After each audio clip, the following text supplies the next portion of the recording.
everybody, I hope you are having a great day. I wanted to shoot a quick video just to let everybody know about an upcoming event that we have going on in Oklahoma City.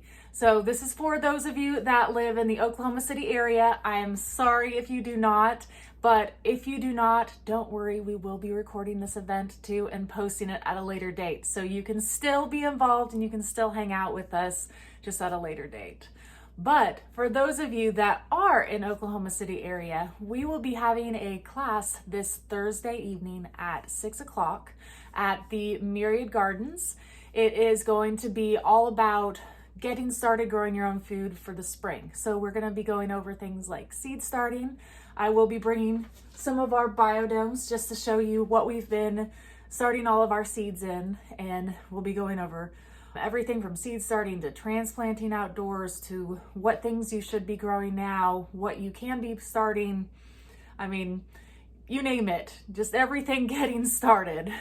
So if you have any questions, please let me know, and I hope to see some of you guys there. And I almost forgot the most important part. So I will include the link down below to the Myriad Gardens website where you need to go in and register for the class. So if you want to come, make sure that you go follow that link and register down below. Bye.